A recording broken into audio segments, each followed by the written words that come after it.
Welcome to the Providence College Podcast. Subscribe to the show on iTunes, SoundCloud, Stitcher, and Google Play. If you like what you hear, please review and share with others. Email podcast@providence.edu with questions or comments.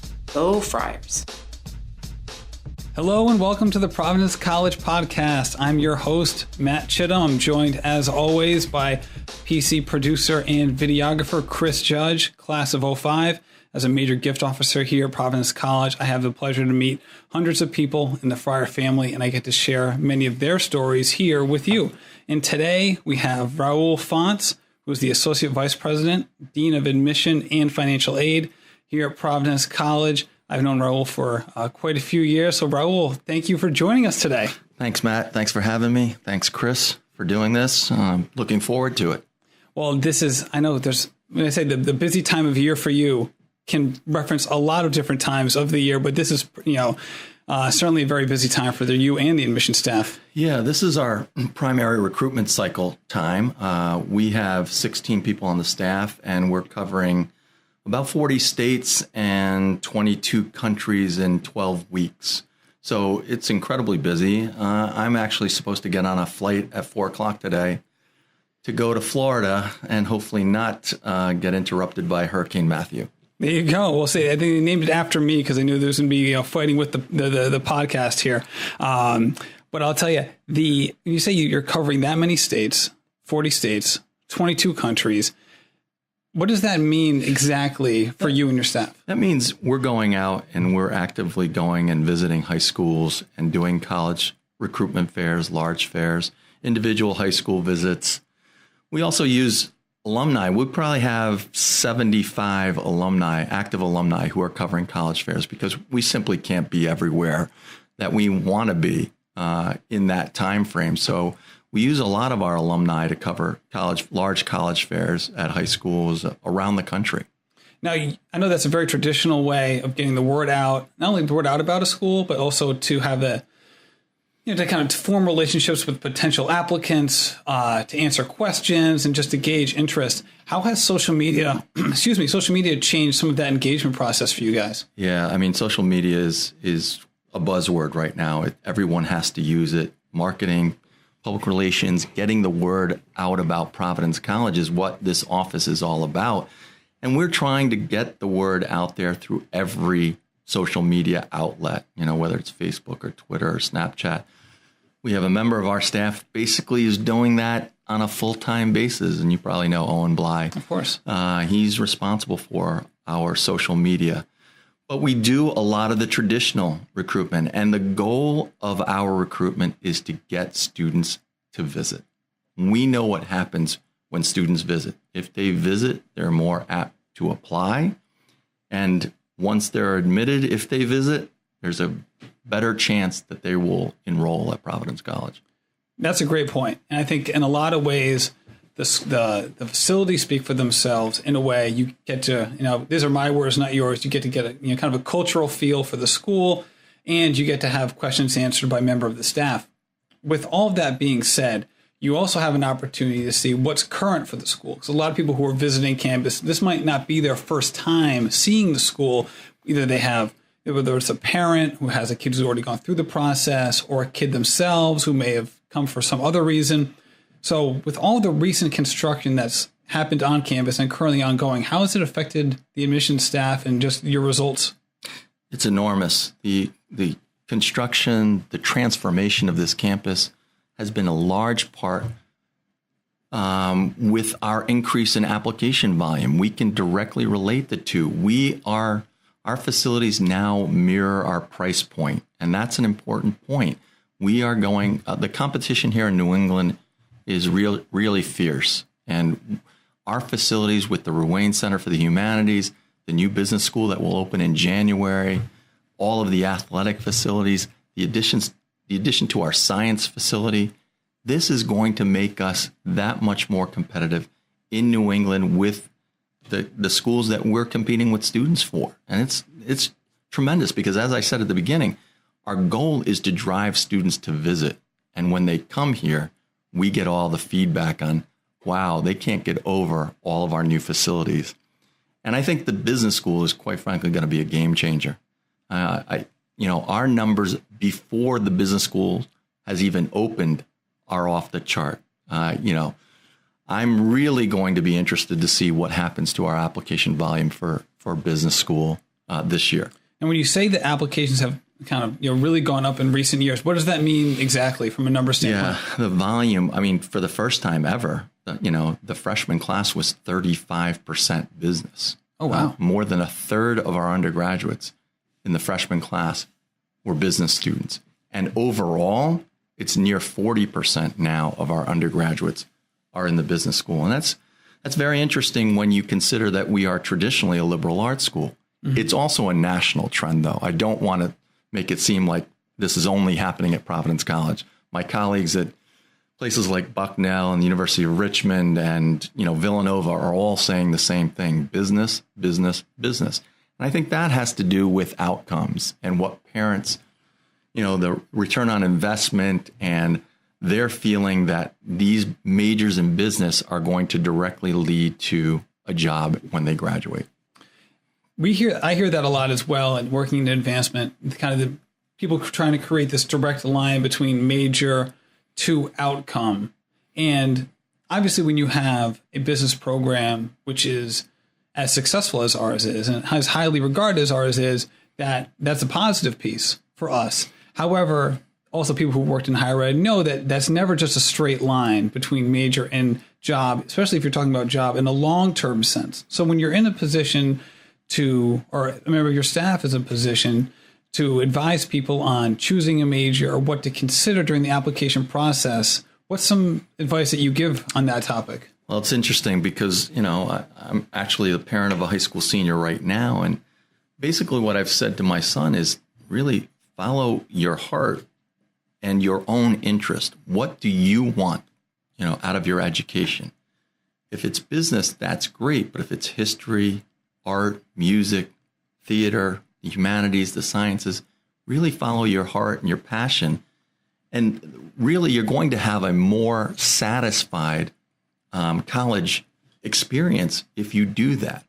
It's just right now, I think there's a lot of emphasis on business, and listen, our business school is tremendous. Their outcomes are great. Their rankings are terrific. We're AACSB accredited. So there's a lot of positives going into the business realm right now. But I think, the great thing about our business, and our dean of the School of Business, Sylvia Maxfield, would say this, is that these business students are not only just getting business, they're getting a tremendous liberal arts foundation combined with the business. And that's what our employers are touting right now. So you think once the business building is complete, then you'll see an uptick in applications, so the same way that you'd potentially see it. We just started the renovation for our science building. So when you talk about 3 or 4 years down the line, when that's complete, you think you'll be able to see basically a point where you say, all right, it's completed at this date, and we saw a bump that's correlated to it? I think we will be challenged to manage. We'll have to be somewhat of a gatekeeper in a sense for the School of Business, because I think our volume of business applicants will go up. There's no doubt in my mind. It's gone up even before it's even opened. Wait until they have the opportunity to visit this facility. I think there's going to be a direct correlation. And then how many can we actually handle in the business school is something that the president, Father Shanley, the cabinet, the dean of the School of Business will have to come to some decision on what do we want this balance to be amongst the School of Arts and Sciences, the business school, the School of Professional Studies, because at some point we'll hit capacity. So we have seen, kind of a boom in applications, which is great. Have you seen, let's say, the median SAT, ACT, and GPA? Has that changed over the last 5 to 10 years? What we've seen in the last 3 classes is, with an increase in application, we've been we don't have more space on campus. So it's not like the president has said we're going to grow to 4,500 undergraduates. That's not the case. We're still looking for a class of 1,000 to 1,025. This freshman class happens to be 1,055. And I think what we've seen as we've held the line on how many students we're admitting is naturally the acceptance rate is coming down. The yield rate is consistent, meaning those are the students who are admitted who eventually enroll. That's the yield rate. That's held steady. And so naturally we've become more selective. We've seen 2 years in a row where the average grade point average has gone up. 2 years ago, it was a 3.38 to this year where it's a 3.42. And if this continues, and right now, I think it looks like our application volume is probably going to grow, and we're probably going to break 11,000 applications. And to put that in perspective, how many did you get, say, 5 years ago or 10 years ago? We were under 9,000 3 years ago. Wow. Yeah. So a drastic increase in a very short amount of time. Drastic increase. Yeah. So how does that, so say a lot of people who are listening to this, if they have kids in the process or kids who are about to be in the process are PC affiliated, right? So they are potentially legacy applicants. How does that play a part in the admissions process for PC? It's a great question. We do a legacy day every year in September. We just had it a couple weeks ago, and I speak to the group, and this year was the largest group ever. There must have been 200 families there. And I talked to them about how important legacy students are to us, to our community. We want students, we want sons and daughters of alumni to come to Providence College. They are one of our highest yielding groups. That being said, I also tell them that being a legacy student doesn't take you from a C average to an A average. You still have to be an admissible candidate. You still have to be in the margin as we see it, okay? And that's where, if you're close, being a legacy will give you a bump. But if you're not close, it's still not going to help you.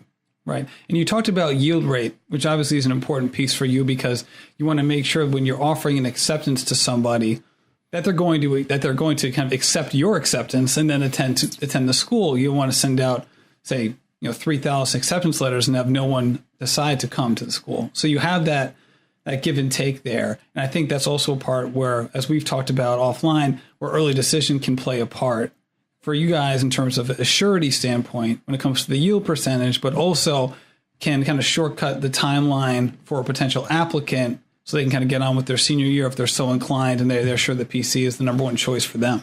Yeah, yield is probably the most important statistic for a dean of admission. I mean, that's the most important measurement. The app volume is great. The acceptance rate is great. But at the end of the day, I'm going to be judged on who actually comes and who enrolls. And it is really important. And early decision has helped us dramatically in the 4 years. And it's grown each of the 4 years. And it has helped. It gives students the opportunity to raise their hand and say, I want to be at Providence College. And that's a game changer. And it helps us to identify those students who want to be here. So it's good. And now this year, we've added a second round of early decision 2. First time that we're going to offer it. The deadline will be January 15th. And that we will also offer it to the students we defer from early action. We will tell them, if you're disappointed, you have another opportunity to show us that this is your first choice. Maybe things didn't go the way you thought. Maybe you didn't get into other schools that you thought you were going to get into. Well, you now have another opportunity to raise your hand through an early decision 2 program and say, yes, Providence College has risen to my top choice, and now I want to switch from early action to early decision 2. What a wonderful opportunity for kids who are in that early action situation where they might not be happy with their original read, but then get the second opportunity. For people who would fall into that group, would they have to do anything formally in terms of reapplication, or what would be the notification process for you guys? So in their defer letter, we're going to put that option in there. We're going to give them a little form that they would complete to change the status of their application from early action deferred to early decision 2. Got it. And you talked earlier about how you're judged. I think things are going pretty well, considering a couple of weeks ago, the U.S. News and World Report rankings came out, which are obviously always kind of a hot topic of conversation, not only within the admissions communities, but also with families who are looking at colleges, because for a lot of people, that's where they start their search, right? They get those magazines or they go online, they look at the rankings so they can see how things stack up. There's a lot of things that can be said about rankings. And I worked at a different school where the president said, and I thought this was a great quote, that rankings don't matter unless we've gone up this year, in which case, yeah, I'll take them. So for you, it must have been great to see, PC number one within the region. But a lot of people don't understand the rankings. So could you put that in context for people who may have seen that? I mean, U.S. News and World Report has been doing these rankings for a long time. And, it's really nice publicly to be ranked number one. Thankfully, I'm not judged based on those on those rankings. But, it's great for our alumni pride. And it's great for the counseling community, although they don't love rankings either. It's not a great way to advise students on how to select schools. International students use rankings almost, that exclusively. They use rankings exclusively to determine who are the most prestigious schools in the States, and that's where I want to apply. But here, I think, while it's very nice, it's nice to be number one in our region.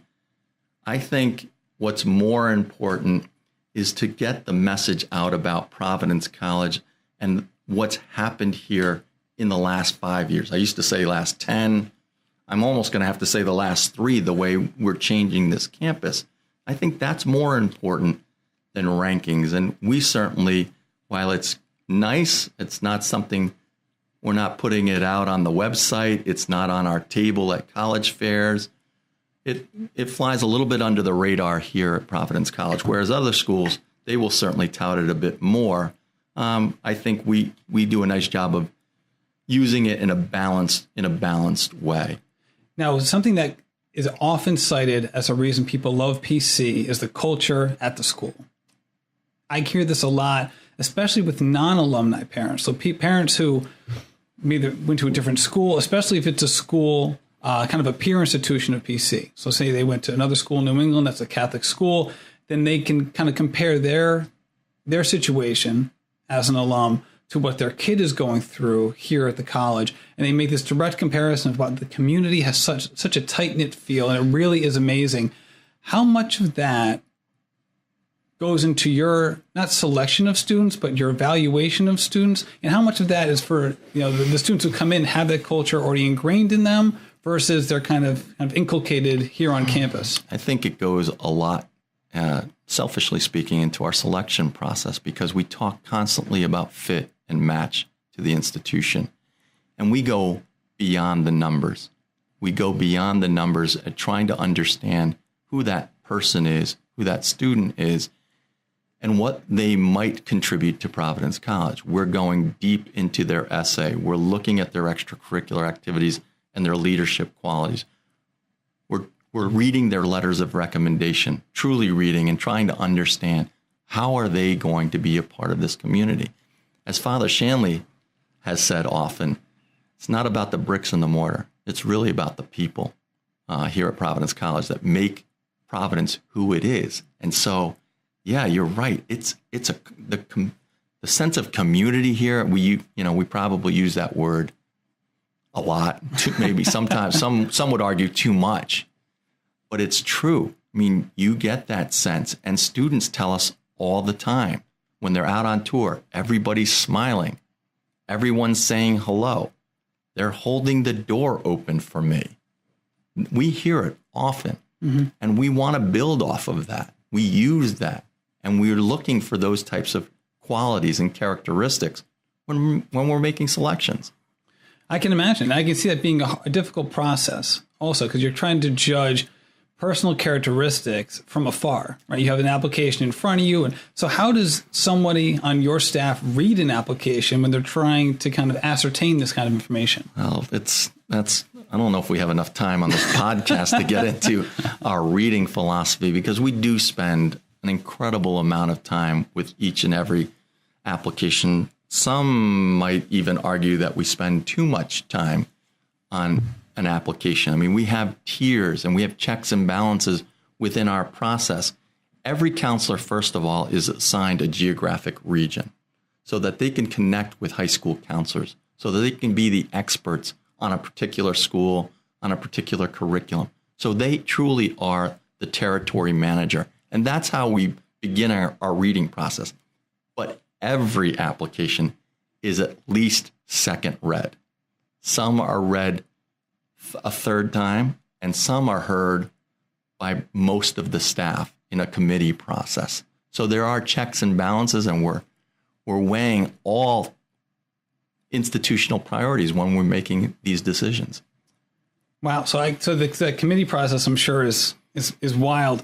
I can't even imagine. But in terms of a lot of the kind of frequently asked questions that you may get, and I know the website has a lot of these, and a lot of the answers that you may give to some of these are very similar to what some of your colleagues at other schools would give. It's not like we have very different way we look at things, but a couple things come up. I know when I used to work in admissions, I used to get this all the time. Is stuff like, all right, if I'm choosing my senior schedule, what should I take, 3 AP classes or 1, or should I focus on my GPA instead of the AP classes? When you hear that question, what's your normal answer? I mean, it's about appropriate challenge. Okay. I use the example when I still speak to group information sessions, when I do a group information sessions, and I get the question, is it better to take AP English and get a B in it, or to take regular English and get an A in it? Well, throughout the group information session, they should come to the understanding that we want them to take the AP and get an A in it.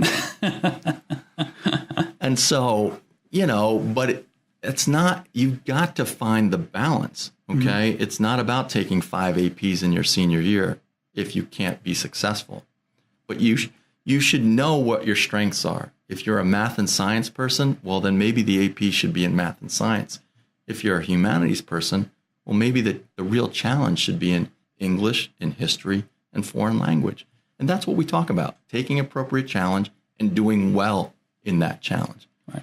And now with the Common App and the way that people can kind of go through the application process a little bit quicker than they have in the past. If you go back 20 years in the process, you see a rise in the number of schools a person may apply to, which is a negative for PC or any school in terms of trying to figure out the intent of the applicant.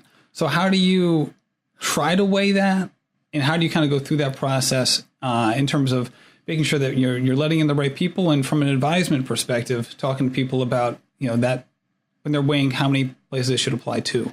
Yeah, the Common App was developed for access. I don't know that anyone thought that they were going to have 700 members of the Common App. And it was about making it easier for students. That's what the Common App has done. And obviously, in some cases it's a good thing. And for other cases, it's not as good, because some might argue fewer applicants where the interest is high, the selection might be easier, the yield would be higher on who's going to enroll.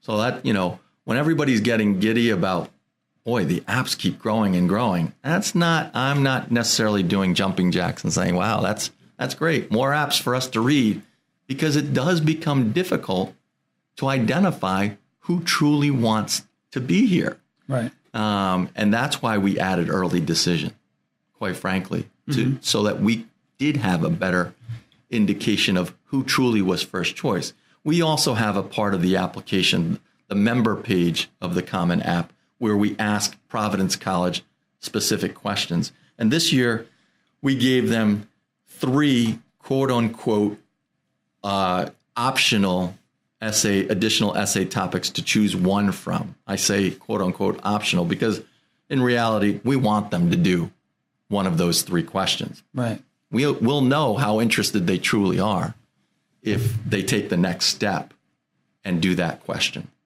That's a good point. I know that a lot of places also track kind of who comes to campus, who has done a college visit, who's done an open house, as a way of trying to gauge intent. Obviously, when you have a legacy applicant, maybe the intent is higher because, they have that, they're ingrained in the PC culture a little bit more. Or, if they weren't interested in PC, they'd probably knock that out, right from the start. But you also have a situation where people can come to visit the campus no matter how old they are. So you mentioned you have a son who's a senior in high school. In terms of when to do tours, what would you advise families on that? I think, certainly a lot would say the earlier the better. I think it's when the student is going to be ready. I mean, yesterday we had sophomores visiting yesterday. I mean, we had 300 visitors here on campus yesterday because it was a holiday, and we had sophomores, juniors, and seniors visiting. I basically tell parents, and people often ask me for my opinion. I'll tell them, certainly by the spring of junior year, the process should be well on its way. But it's different for every student. It's, I think girls are more aggressive in their search process. They want to start when they're freshmen. Guys are a little bit more laid back. They take a little bit longer to warm up to the process. Eventually they get going. And yeah, by junior year, I mean, my family, my wife and myself and my son, we visited probably a dozen schools this summer. But his process has been a little bit different because he's an athlete and he was being recruited. And so it's going to be different for every student. But I think by the junior year, you're going to want to start visiting campuses. All right. Sounds good. Now we have a couple quick questions. Usually I have pretty wordy questions. So I want to have some quick questions for you. Your answers can be as long as you want. Okay. All right. So first one, best food in Rhode Island. So say you have one dinner to choose from. Where are you going? Oh boy, that's tough. Andino's? Andino's in your province. All right. Let me scratch that. Oh, Los Andes. Okay. You're the second person in a row. Los Andes, the best restaurant in Rhode Island. Just so people know, we are not sponsored by Los Andes. Yes. That's on Chuckstone Boulevard. Yes. Near Fabulous. campus. Great service, tremendous food, reasonable prices. Just love the environment there. It's family owned and operated. It's just a great place. All right. Now you've read and heard about numerous essays for applications. What's the best essay or essay topic you've come across? That's near impossible to answer over my 31-year experience in reading. There's so many essays that stand out. It's interesting because when I talk about essays, and I do a lot of essay workshops, it's because the question is the same, you're going to get similar answers for the essay question. In effect, sometimes it's easier to stand out in a negative way, and I hate saying that. But as long as the essay is well written and we learn something about the student / the person, I'm going to be happy. I'm going to be happy because that's the goal. That's what I go in wanting to understand. Who is this young person? How are they a fit or match to Providence College? And I'm not necessarily looking to mark it up with a red pen. I'm not an English major. We have a few English majors on our staff, but I'm not one of them. I'm looking for the positive. I'm looking for, can I see this student here? How would they be a fit? And so I look at it there. But there have been over years. I mean, there are probably a handful a year that you go to the office next to you and you say, can you believe this essay? This is unbelievable. What this student has accomplished or what this student has done. There was a story, I think it was 2 years ago. We had a student who went to South Africa and to a remote village, and, figured out a water filtration system so a village could have, amazing stories. Wow. These are high school juniors and seniors, and you have to keep that in context. Right. But there's a lot of stories that stand out. You might not be able to share this. How about the strangest essay topic? I could tell you, but boy, it would not be. There have been a lot of those. I can't go down that road. All right, that's understandable. Okay, best PC memory for you. Oh, wow. I have a lot of great memories, but, certainly winning a hockey national championship has to rank up there. I'm lucky in that, at the end of each cycle, we can celebrate an accomplishment of enrolling what I think is a great class. And I look at that every year and think, wow, I'm pretty lucky to be at Providence College and have that experience. And I'm excited every day just to wake up and come to work. And I feel really lucky when it comes to that. But yeah, athletics, nobody knows. Well, a lot of people here know that I'm a crazy basketball and hockey fan, and I go to a lot of games, both here and on the road. And I pretty much wear my emotion on my face, my sleeves. Some might say I get a bit excited at basketball games, maybe jump out of my seat once in a while. Yeah, Our producer's laughing in the background at this. No doubt. Chris has seen it up close and personal. All right. When you preempted me, because my last question was going to be your favorite PC athlete of all time. Wow. You can go top 3 if you need to. Great question. Ryan Gomes is certainly one of them. All right. Former PC basketball player. Yeah. Ryan Gomes he's definitely one. Boy. Oh my God, there's too many. No, I'm going to stick with Ryan Gomes. Ryan Gomes. Mm-hmm. All right. That's a great one. Yeah. That's great. Well, Raul, thank you so much for doing this. Is there anything you'd like to say before we get going? Well, I think, this has been great. It's always a great opportunity to talk about the admission process. I hope a lot of parents have the opportunity to check this podcast out and hopefully give us some feedback and talk to us about the process and see if there are ways that we can help parents navigate the admission process. And what's the best way for them to get in touch with you or the staff? Yeah, they can get a hold of us, by phone, by email. Check us out on social media. There's all kinds of ways. But yeah, by all means, feel free to give me a call. It's easy to get a hold of me. All right. Thank you so much, Raul. Appreciate it. Thanks, Matt. Thanks, Chris. Take care.